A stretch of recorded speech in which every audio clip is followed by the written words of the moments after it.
Good morning, everyone, and welcome to the webinar.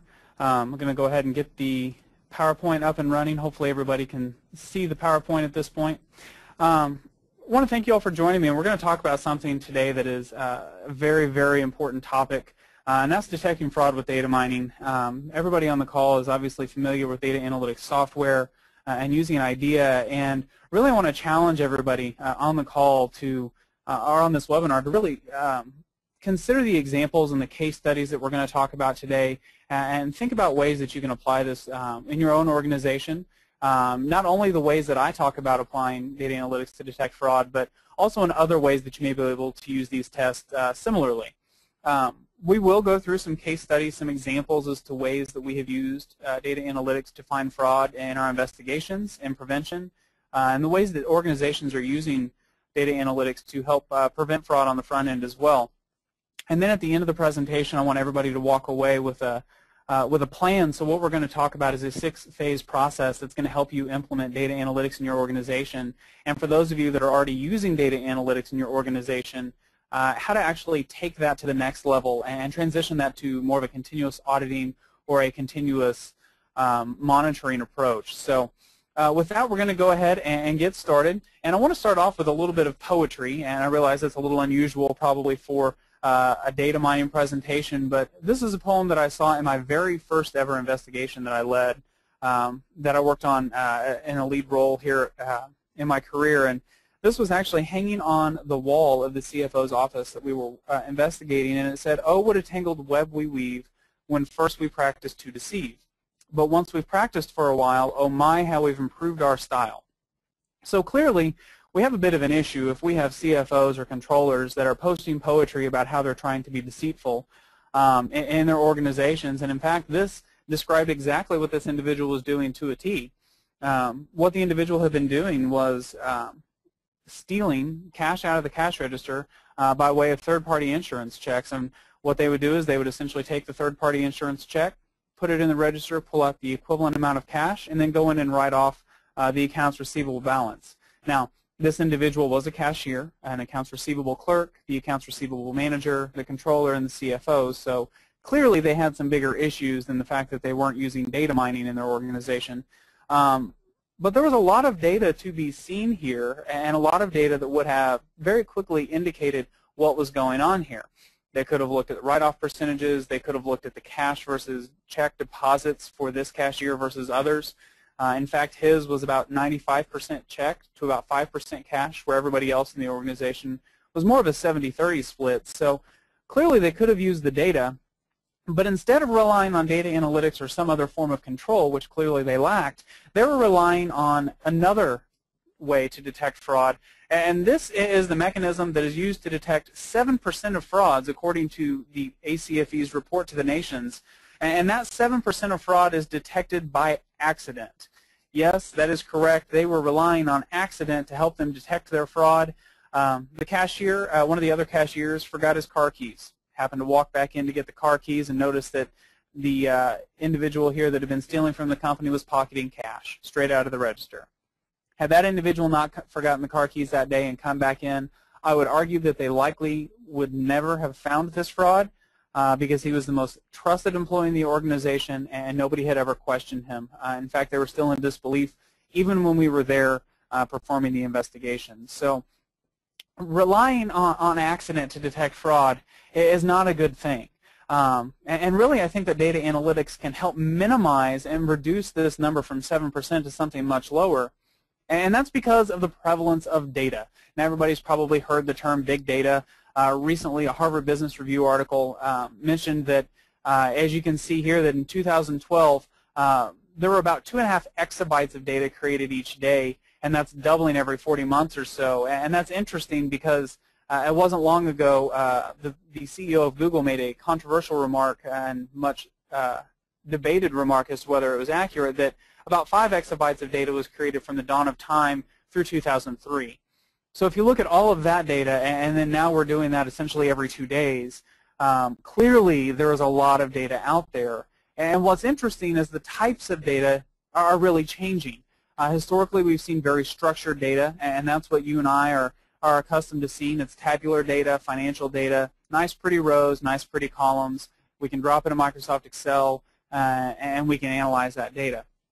That's great, but really there's a lot of other data out there, and it's that other data that's really going to help us take our analytics to the next level and help us find issues outside the financial realm, and that's the unstructured data.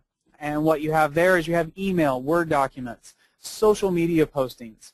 You know, we always hear about watching for lifestyle clues about our employees and you know, changes in lifestyle and what they may be doing on the outside. Well, social media postings may help us with that. We can see the new car purchases, the brand new mansion that they built. You know, a lot of people, they hear that, oh, this employee, they bought this brand new house, and they say it's because they won the lottery, yet nobody anywhere can find any record of the person winning the lottery. They didn't post it on Facebook, yet they do post what they had for lunch on Facebook. So we need to leverage this other data to really help us figure out and, you know, add it to the structured data and really get home about finding fraud. Now, I'm not going to get into all the logistics as to how we get that data in, but I can tell you there are some very valuable pieces of information in that unstructured realm, and finding new ways to use that data is really going to be what helps us kind of take data analytics even to the next level beyond what we are already seeing. Now, so we have all this data, 2.5 exabytes every single day, doubled every 40 months, on and on about the growth of big data. How then are we not finding some of these frauds if we have all the data and we know that it's hidden in the data? Well, to illustrate that point, what I have here is I have a picture behind this black box. And we're going to pull a 10% sample. Now, I would argue that most people do use sampling, and there are definitely purposes for sampling your organizations, but I would argue that nobody pulls a full 10% sample. And what I'm going to do is I'm going to show you a sample of this picture, and using the chat box, if you would, I'd like people to chime in with what they think is behind the black box. So everybody watch the screen. Here comes your sample. All right, we've pulled a 10% sample of this picture, and I'd like to see what do you think is behind the black box. What do we have here in the picture? Do we have an entire picture of something? Do I have pieces of a picture? I'm going to show the sample one more time and have people respond again. Here we go. A 10% sample. Does anybody have a guess as to what that may be? I know of a haystack, a hay bale, pile of hay, a wood pile, grass.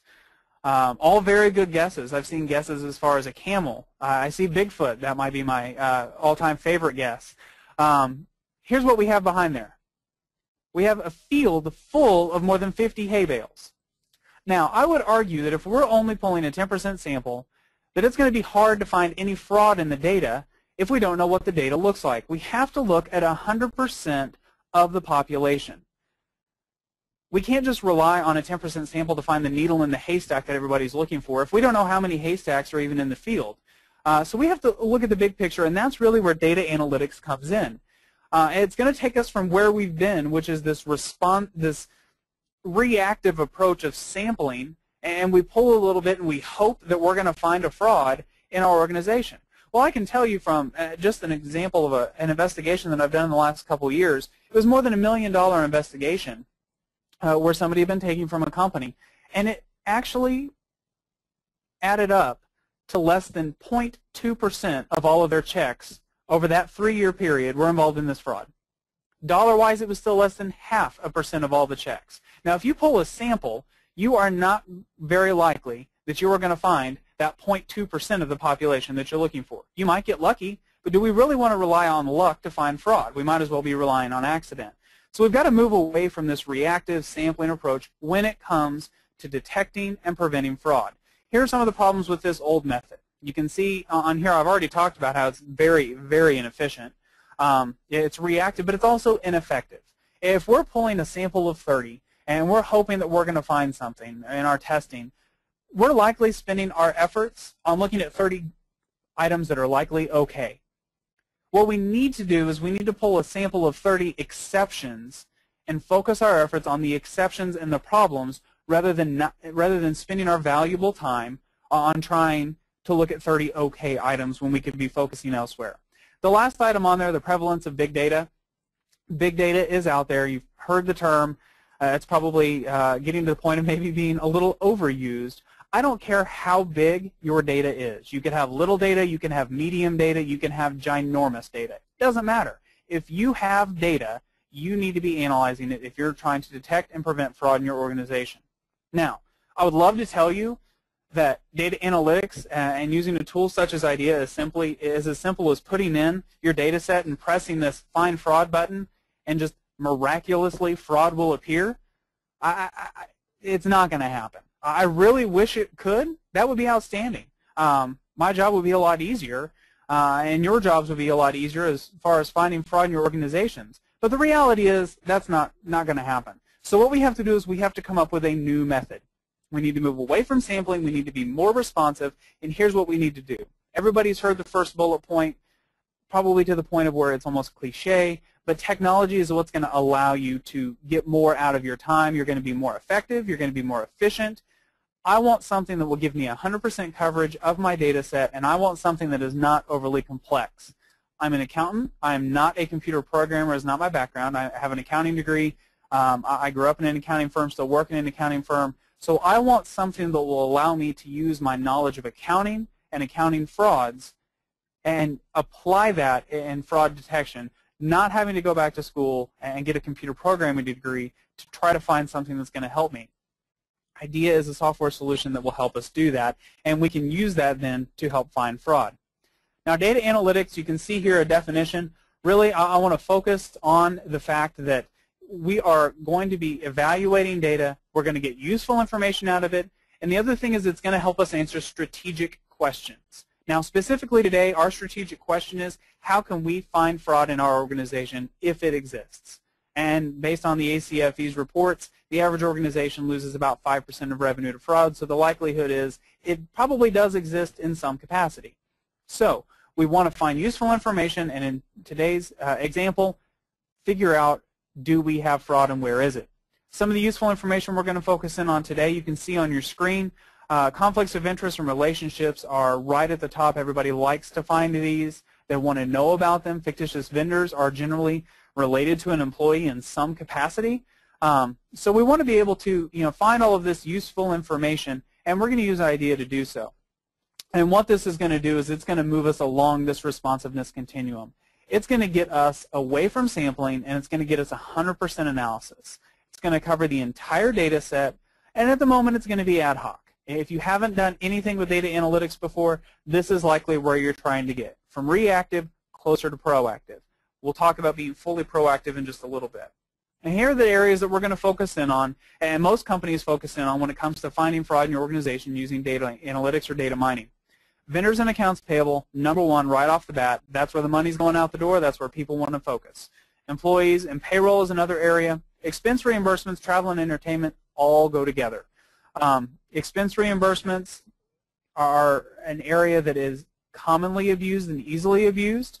Travel and entertainment expenses, whether it's via corporate credit cards or the expense reports, those can all tie together. And again, corporate credit cards, when it comes to travel, again, easily abused, and also general ledger activities. If you have financial statement frauds, which are historically the most costly type of fraud, you do want to focus in on the general ledger. And with that, we're going to go ahead and get into some examples from actual cases and projects that we've done, that I've worked on, and how we use data analytics to help us prevent and detect fraud. Just so you all know, we will be making the slides available after the webinar today. The slide deck will not be an identical match to what I'm going to be using, because I do have some slides in here where we have had to modify some information, but we will make the slides available to you afterward. So the first thing I want to focus in on is vendor attribute capture. And I've gone round and round with some organizations about this, but I would argue that your vendor file, the due diligence around that file, is very, very important. When it comes to issuing checks and managing your vendors, it's all about what attributes do you have at your disposal to make sure that that vendor exists and is a real vendor. Some of the things that will help you with that: a vendor name. Kind of goes without saying, but you would be surprised how many organizations don't have a name on file for their vendors. Tax ID number is another one. If you have a tax ID number, you can use that to help verify the existence of your vendor. On here I don't have phone number because this organization didn't track it electronically. I would argue you need your phone number. That way you can call the vendor and make sure that it is a legitimate business. Finally, an address. If you're going to be mailing checks out to your vendors, you probably need an address on file. This organization had 730 vendors that were receiving payments via check that had no address on file whatsoever. To that, I would argue you cannot effectively mail a check without an address. And if there isn't an address, where's the check going? It's likely sitting on the printer and somebody's going to hand it to a vendor that walks in, an employee that walks in, or they're going to take it home and they're going to cash it themselves. I've seen it happen. So what we want to do is we want to make sure that we do the due diligence on our vendors on the front end, and this is something that you can monitor on an ongoing basis. Essentially what you're looking for is a blank in the address field, a blank in the tax ID number field. More specifically, if you want to get a little bit more focused, if you're looking at the address field, look for addresses that do not contain any numbers. You want to go in and just look for those, hold for pickup. There was actually a tax fraud case out of Washington, D.C. with personal property tax refunds, and the vast majority of those, and it was a multi-million-dollar case, the vast majority of those said hold for pickup. Well, who was picking them up? The employee that was stealing the checks.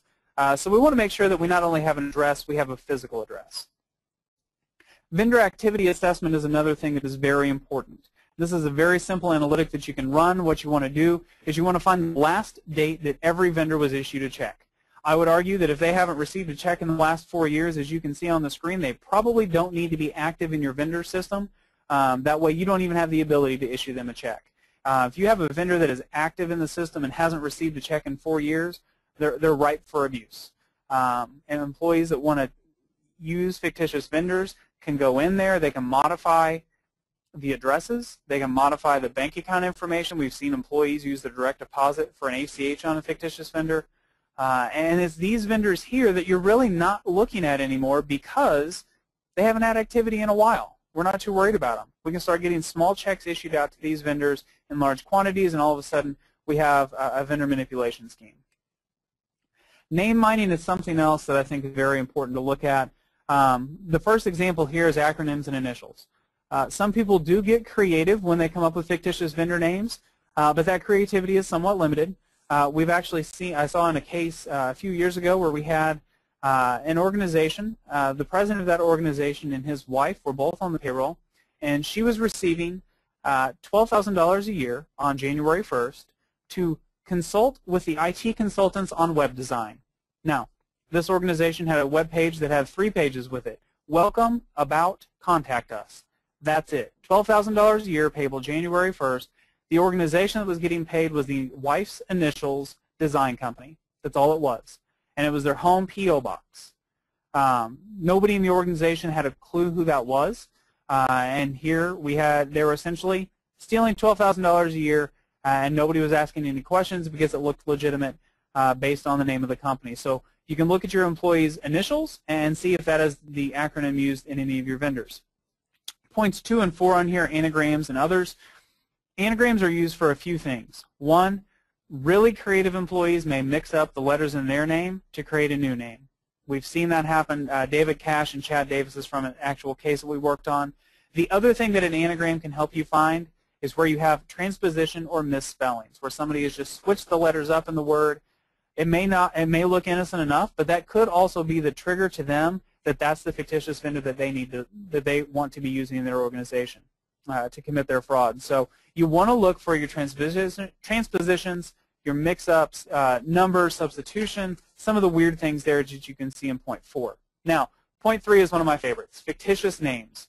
To this day, one of the more entertaining things that I've seen, it turned out not to be fraudulent. It was a test account supposedly set up. What was a bank investigation we were working on that had Mickey Mouse on the books with a $10,000 outstanding loan. It was not even abbreviated Mickey Mouse. It was literally the character out of Walt Disney World, Mickey Mouse. The co-signer, Minnie Mouse, of course, because Mickey and Minnie would always co-sign on a loan, and they lived at Princess Ariel Parkway. Now, they claimed that this was a test account. It was not actually included in the loan portfolio, but it did still have a $10,000 outstanding balance. Bottom line is you want to look for these fictitious names. Now, if you have a large vendor file, it may be very difficult to do. However, what you can do is pull your vendor file on a monthly basis. Do a comparison for new vendors on a month-by-month basis, maybe quarterly if you don't add a lot of vendors. And then it makes it very easy to look for who are my new vendors, do I have fictitious names, or do I have names of famous people that I know that I'm definitely not paying out of my vendor file. Next, we have employee-vendor relationships, and this really gets to the more of the power of what data analytics tools like IDEA can provide, and that's when you compare data sets from two different systems, here an employee system and a vendor system, and you compare the two. I always recommend comparing your vendor-employee files on name, address, tax ID number, phone number, and if you have it, bank account information. I was not a believer initially that anybody would be so gutsy as to use their direct deposit account information from payroll as a vendor ACH payment, but in fact, we've seen it happen. So you want to compare any of that electronic information that you have, use it to your advantage. In this case, you can see that there was an employee and a vendor, and I have changed the names for confidentiality reasons, located at the same address. You look over there on the far right, you can see that they only had $16,000 in payments. Probably not that big of a deal. The problem is this is a governmental organization. And in fact, they have a state statute that prohibits doing business with any vendor in which an employee has an interest. Doesn't matter if it's $1,000, doesn't matter if it's $1 million. Any business with any vendor that an employee owns an interest in is prohibited by state statute. This $16,000 became an issue. What's more is they even had one where the employee and the vendor had the same tax ID number. Not only were they at the same address, but they had the same tax ID number. And what's interesting is this is the same governmental organization. They knew exactly what these vendors provided. They knew the services. They knew the products. They had no idea that it was employee-owned. And in this case, the last name of the employee was even part of the company name. So we need to be very aware of our vendor file, address matching, tax ID number matching, phone number matching. For those of you on the webinar that are actually performing address matching, I would encourage you to help normalize your data. Don't use all of the address field. Just use the numbers, the street number and the zip code. Look for matches that way because that's going to help remove the human element and trying to figure out whether or not somebody knows how to spell the word boulevard, which I would assure you most people cannot. And if they can, they will abbreviate it differently. So you want to take out that human element, focus in on the numbers. You get the street number right, you get the zip code right. You can find matches that you would not have otherwise found looking on a direct match. When it comes to address mining, we also have another thing that we like to look at, and that is a mailbox service address. And I mentioned earlier we want a physical address for our vendors. The one thing you have to be cautious of is a physical address like a UPS store or a FedEx Kinko's, because if you have an address or a mailbox at one of those, you will get a physical address. Now, similar to a post office box, the identity of the owner is anonymous. So we have to come up with a different way to look for these. Internally, we maintain a list of all mailbox services, so we will run this comparison. And in this case, we actually found a corporation that was using a mailbox service that was a UPS store. A direct match right there. Another indicator of this match, if you don't maintain the database of all the mailbox services, are the letters PMB, as in personal mailbox. That can be a very quick indicator that you have a vendor set up at a mailbox service. Now, once we figured out that they were at a UPS store, okay, great. What's the importance of that? Well, then we add in proximity analysis using latitude and longitude. And here you can see that an AP clerk and Syntec Corporation, which is set up at the UPS store, are located within a quarter of a mile of each other. That's a pretty close proximity for an AP clerk and this huge corporation. Well, what's more interesting is when you actually start mapping it out. And this is where we get to a little bit of visual analytics. And here you can see the employer is over on the left-hand side of the screen. Then you have the UPS store and the employee's house, which are pretty close to one another. And look at the route home for the employee. Conveniently, they have to stop by the UPS store right on their way home. And in fact, that's what they were doing. They were stopping at the UPS store, picking up the checks that they had mailed to Syntec Corporation, which were fictitious, and then were cashing the checks themselves. We have seen this time and time again in fictitious vendor schemes, so it's very important to focus in on what type of addresses do you have and how close are your vendors to your employees. You would not expect to see a manufacturing organization right in the middle of a residential neighborhood, for instance. And something else that you wouldn't expect are two different addresses that are actually the same. On the example on your screen here, I again have changed the names, but you can see that you have 5th Street and you have Oak Street, which don't really look to be the same address. But when you get the latitude and longitude, you can see that it's a corner lot. And in fact, they are identical addresses for the same house anyway, one on 5th Street, one on Oak Street, but they both refer to the same residence. So again, you have an employee and their company that they own, and in this case, it was almost $85,000 in payments. Turned out this was not a fictitious vendor. The company was aware of it, but again, they were unaware of the fact that it was employee-owned. Two other ways that proximity is useful. I mentioned looking for manufacturing facilities in residential neighborhoods. My other favorite example from that is a salvage yard here. Vinny's Salvage Yard is located right next to the AP manager. And this salvage yard has a swimming pool in the backyard, which is likely the nicest salvage yard in all of America. If I were guessing, I would say the Discovery Channel is probably looking for a new reality show there, is what that sounds like to me. And what we can see is the AP manager is right next to this salvage yard. Didn't turn out to be fraudulent. What it turned out is Vinny's salvage yard is actually Vinny's house. He owns a salvage yard somewhere else in the city. The business that they were doing with the salvage yard was valid, but the big issue was the close relationship between the AP manager and Vinny from the salvage yard. While there was nothing going on, the organization actually decided they were no longer going to be doing business with that vendor. Finally, on proximity, sometimes it's really nice just to take the latitude and longitude and throw everything on a map. What do we have? And you can see here that we have a big issue.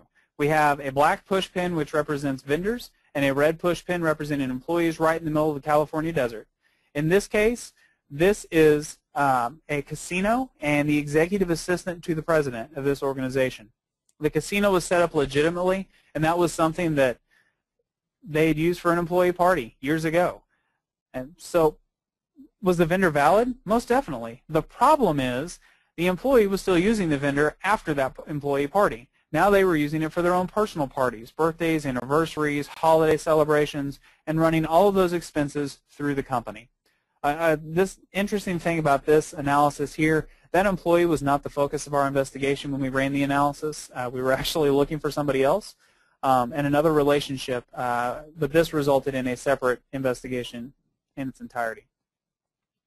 Moving on from relationships and proximity, now we have vendor trending analysis. And this trend that you see on your screen is what we call an acceleration pattern. And this, if you remember back to the poem, is exactly what that poem described. You have a little bit of practice to start the test phase, and then as we get better, we keep getting more greedy, and our confidence builds, and we start stealing more. So, oh, what a tangled web we weave when first we practice to deceive. And then once we've practiced for a while, you can see how we've improved our style. The poem fits the mold exactly, and this is what we see in kickback schemes, unknown relationships, conflicts of interest schemes, a lot of different types of schemes where somebody is stealing from an organization using a single fictitious vendor, and that's because they don't want to do everything at once. They want to build over time. A couple other patterns that you want to focus in on. You have spike patterns and you have valley patterns, and spike patterns, what we're looking for there is an increase in volume that is unexpected. If you have a vendor that has pretty standard volume over time, it's that unexpected spike in volume that can be indicative of a potential issue where somebody is pushing through quite a few small checks for that vendor. That can be your indication that you may have a problem. You have a spike, does that mean it's fraud? Not by any stretch of the imagination. Everything that we're talking about is to help point you to indications of fraud. It does not necessarily mean there is a fraud. A valley pattern.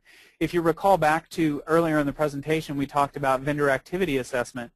That's exactly why we don't want those vendors that haven't had a check in 4 years active in our system. When somebody finds those and starts manipulating them, this is the pattern that you're going to see. You're going to see standard activity for a period of time. You're going to see a large gap, and then activity will pick up again, and that's where you have a valley pattern of activity. For those of you that do not come in on the weekend and cut your checks, you want to run the checks by day of week. Really simple test that you can run an idea. Probably doesn't going to take you 5 minutes. And you can see if you have any checks on a weekend, Saturday or a Sunday. Look for checks on a holiday.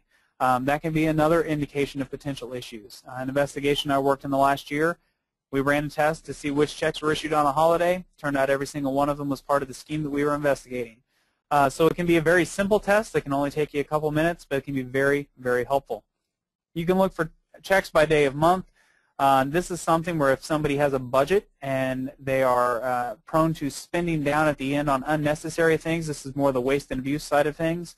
You can see a lot of spending right at the end of the month, which can indicate an issue. And then looking at checks by month. I like to focus in on October, November, specifically Black Friday timeframe, especially if you have Amazon or corporate credit cards, looking at unusual spending around the holidays, birthdays, any other celebrations of that nature.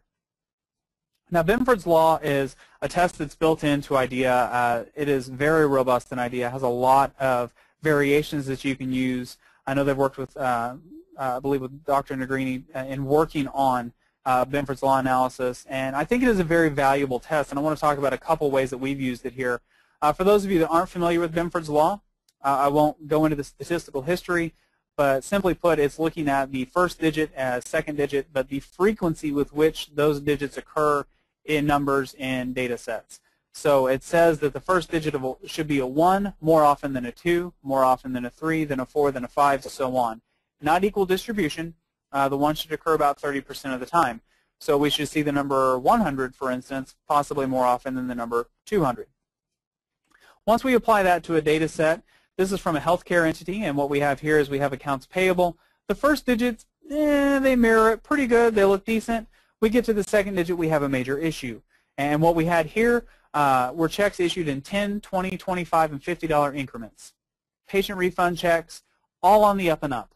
The issue here was patient accounting knew they cut them. When we asked the accounting department about it, they had no idea that they even issued patient refunds, especially not in the volume of thousands a year. So, did we find fraud?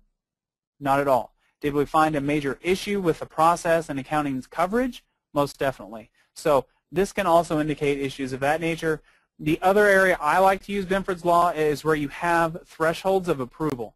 For instance, if checks over $5,000 require 2 signatures, or in the case of this example, expense reports that require receipts for anything over $25. And you can see here that you have an employee that has a lot of activity at $21, $22, $23, and $24. Turns out their breakfasts, lunches, and dinners all happen to cost between $21 and $24, which is a pretty good indication that there might be some expense report padding going on in that case. So again, Benford's Law can help point us in the right direction as to what we should be looking for.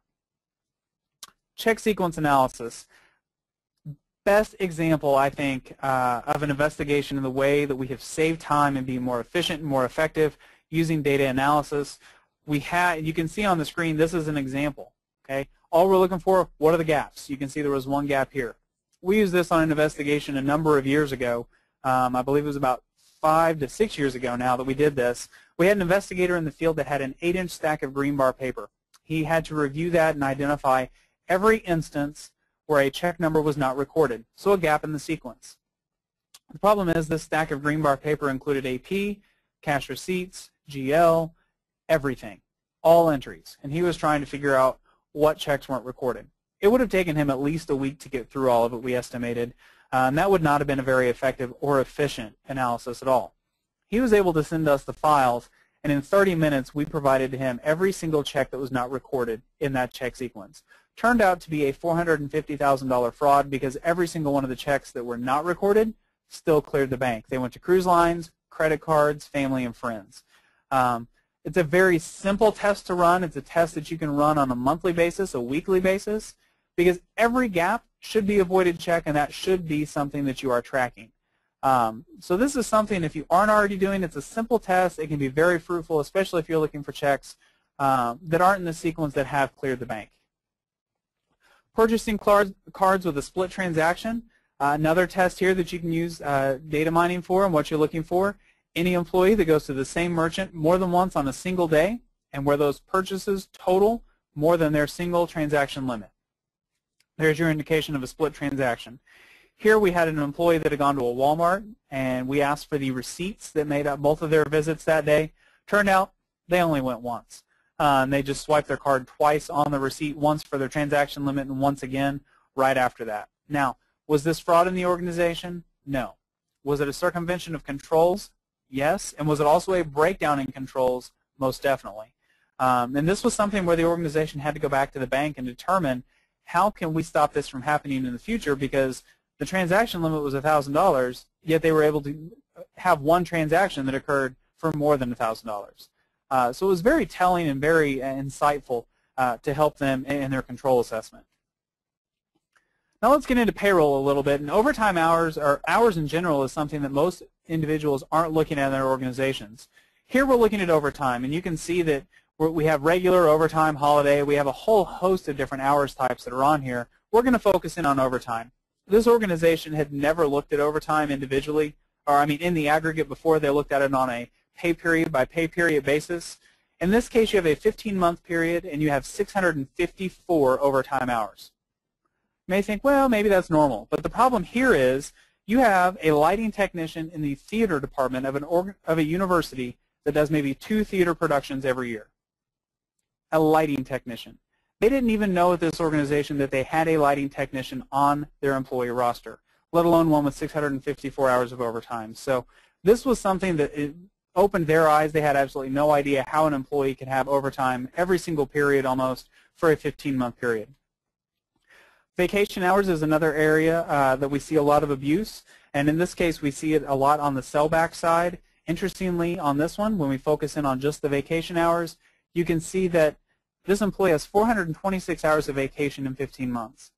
It's a lot of vacation.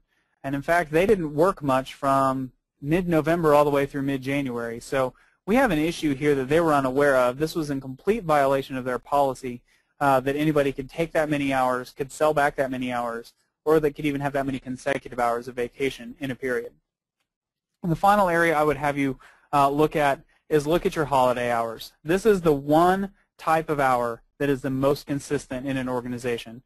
The organization has a holiday schedule. Everybody has the same holidays. If we look at this one, somehow we have an employee that managed to get 182 hours of holiday in 15 months, when the next closest employee was around 164.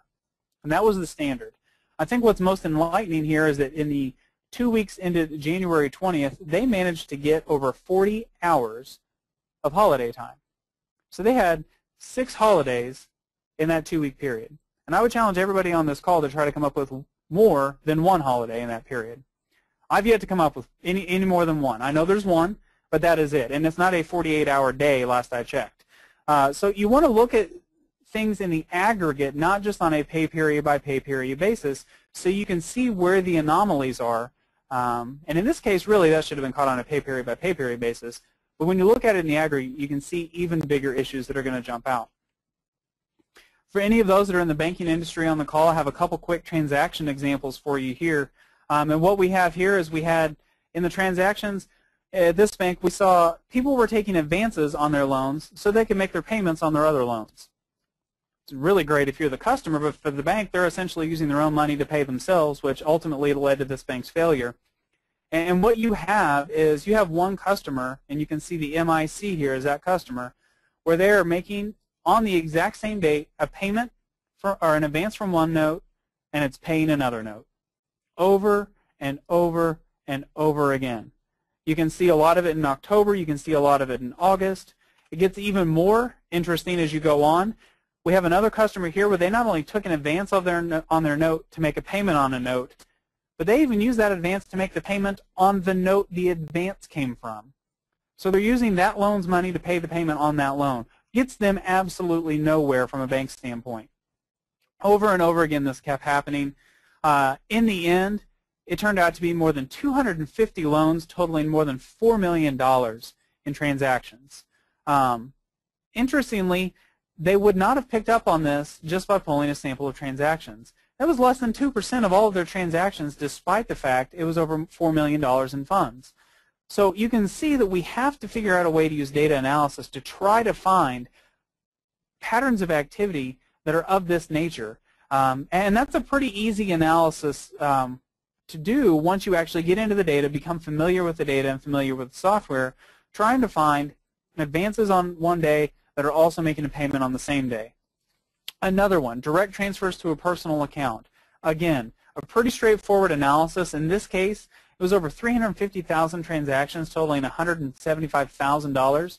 And this was essentially just a transaction going from the bank's account straight to their account. It says it's from the HELOC. It's actually from the bank's clearing account. Here we had a fraudulent charge that was being adjusted, and in fact, that adjustment, the difference, was going to this person's personal account. So they were fixing a fraud by committing fraud at the same time. Huge issues here, and again, what we're looking for is looking at transactions over time, trying to match them up between two different data sets, in this case, the employees' accounts and the bank's accounts, to find the patterns of activity. Some other areas of application here. Access logs. I think that is an area that is incredibly untapped, that I think a lot of people could get a lot of value using data analytics. The reports, they don't look great. They're not pretty. They look like they should be printed on paper, not put in some kind of a software tool for analysis. But the great thing about tools like IDEA, you can actually take those report-looking files, pull in the data that you want, and then analyze that to get the most out of it. If you have maintenance files, I encourage you to focus in on those. Most reports are just the point in time. The maintenance files for your vendors, customers, loans, whatever you may have, that's going to tell you what changes over time and when changes were made, and I think that's very important as well. Corporate credit cards and purchasing cards, obviously don't have to tell you the risks associated there. The great thing about those, while they are risky, tons of great data. The banks are going to have a lot of data available to you. You need to work with your banks to try to get that data. From there, you can use the merchant category codes. You can use dates. You can combine that back with your payroll files to find purchases when people are on vacation. You can find purchases in the Bahamas. You wouldn't think you'd have to, but we've seen organizations that need to do that to find when people are using their purchasing cards for items other than what they should be using them for. And then again, employee expense reimbursements and general ledger information. So what's next? We've talked about how we've used this in investigations for prevention, detection. Where we go from here, and really that's getting to that next proactive step of our responsiveness continuum, and that's getting automated. It's continuous auditing. What some people also, management is going to use is continuous monitoring. But I would encourage you that continuous doesn't necessarily have the same definition for everybody on this webinar. Continuous is the speed of your business. It's not necessarily real time. So we want to move to being proactive on that speed of business responsiveness. The best application I've heard of this is an organization that has more than $1 billion spent on their purchasing cards every year. It's about 100,000 purchasing cards. They have worked with their bank to where they get that purchasing card data on a daily basis, and they have an 18-point system identifying red flags, and what they can do is they can actually follow up on a suspicious transaction within 48 hours of that transaction occurring. To me, that's pretty continuous, and for their business and the size of it, that's pretty close to real time. It's still daily. It's not fully real time, but that is the speed of their business. I've also seen other organizations, for example, a manufacturing firm, or a manufacturing company, sorry, with almost $8 billion in revenue. They have an internal audit staff of 5, almost 100,000 vendors and 7,000 employees. If they want to find out their conflicts of interest, they do that now on an annual basis. Prior to that, they relied only on their conflict of interest forms. We ran the tests for them, and we've helped them design these continuous auditing applications to where they can do that annually, and they have found exceptions each and every year. Duplicate payments. I would encourage you, the optimal frequency for duplicate payments is however often you cut checks. If that's on a weekly basis, it's running that the day before you cut the checks after all the invoices are entered. Because I'd rather stop a duplicate payment before it goes out rather than try to have to recover that that money from the vendor. So, but for them, annual analysis is all they think that they need to do, and they're running their duplicate payment analysis on almost 250,000 payments each and every year on an automated basis. Another organization that I've worked with is a public university. Again, 5 people in internal audit, and their risk was duplicate payments, and that was something they wanted to run quarterly for them because they have an issue when it comes to data quality. Split transactions, again, it's a quarterly analysis, and they look at all their purchasing card activity to determine whether or not somebody is trying to circumvent their controls. So a couple really good examples as to the way that it can be done and what the speed of business truly is. Now, before we get into the plan for how you're going to do this, a real quick item on continuous auditing versus continuous monitoring. Auditing is owned by internal audit. Continuous monitoring is owned by management. We'll keep the audits together, and we'll keep the M's together. So monitoring is management, auditing is audit. Big difference there. Auditing is more process-focused, while management and the monitoring is more control-focused. It's who owns the results. Audit obviously can make recommendations for changes to be made, while management can go in and actually make changes. So while they are different, a lot of the procedures are similar, and a lot of the procedures we've discussed today in the plan that we're about to discuss can be used on both. So we've talked about a lot of things so far, but I want to make sure that everybody has a takeaway as to a plan. If you are not already using data analytics, to start using them, and if you are not, if you are already using data analytics, a way to take it to the next level and do continuous auditing in your organization. And just as a reminder, I will provide, we will be providing all these slides later, so you don't need to jot down the entire 6-phase process, but we will talk about, we will get the slides to you, which will include this process. So first and foremost, what you have to do, you have to figure out where are your risks. And when you're assessing your risk, you need to assess the data associated with that risk. If you don't have data available where a risk area is, it's going to be really hard to do data mining. Kind of inherent in the whole process is the fact that you have data. Now, one of your risks could be data. We talked about duplicate payments. If you have clerks that are entering accounts payable data and the invoice number is 12345, the system says, hey, already got that in there, that's a duplicate, and they just throw an A on the end, that's a problem. So at that point, then your risk is data input. Now, data quality is something you have to consider, and like I said, data can be your risk. And none of this, I've actually seen all of these variations on way data is stored. My favorite is Missouri, the abbreviations and misspellings thereof. MZ, I'm really not sure how you get that. MS is actually Mississippi, so we have real issues there. And like I said, when we're talking about addresses, we've got to get away from as much of the human element as we can. We've got to look at the numbers maybe in the street address and then the zip code, because hopefully people can get that right even if they don't know how to spell Missouri. So data quality is a risk you need to consider. Once you've figured out where your risks are, now we need to come up with our objectives. What do we want to accomplish? Okay, if our objective is we want to find fraud, that's a little bit broad. We're going to have to be a little bit more focused. And if you're just starting out in data analytics, you want to be very focused and very specific. But also, it's okay to go for the low-hanging fruit. I know that's incredibly cliche, but get the big win early. If you can find something where you can make an impact and you can figure out a way to apply analytics and get a response and results quickly, do it. It's going to help build your confidence. It's going to help build management's buy-in. You build confidence, you build buy-in, everything's going to get a lot easier going forward, and you're going to have more opportunities to use data analytics in the future. So you want to define your objectives. That might be identifying employee-vendor matches. Maybe those are your objectives. You could get even more specific. You say based on name, based on address. Whatever that may be, you want to define those for you. Next, you want to obtain your data. And this is probably everybody's least favorite step because, yes, we're going to have to work with IT, and I realize that can be troublesome from time. At times, it can be frustrating. From talking with IT departments, it's frustrating for them as well, it sounds like. So a couple words of advice to help with dealing with IT and working with IT. For starters, we're not going to deal with them. We're going to work with them. It's together. And do that when you start assessing your risk. If we know that we're going to be looking at accounts payable, let's start talking to IT now. Okay, we're going to be working in accounts payable. We're going to need check data. We're going to need invoice data. Let's talk about how we might be able to get the data from them. We're going to have to bridge the gap between accounting speak and IT speak. We want to find out if we can maybe set up a direct connection to the database. If you can get a read-only connection using an ODBC connection, that's a win-win for both parties. Accounting can get the data when they want it. IT only has to help you once, and they can keep going on about what they're going to do. Now, if you're trying to set up continuous auditing and you're going to not have a direct connection to the data, you want to work with IT as early as possible to get commitment that you can get the data on the schedule that you need. So keep those things in mind as we're working with IT.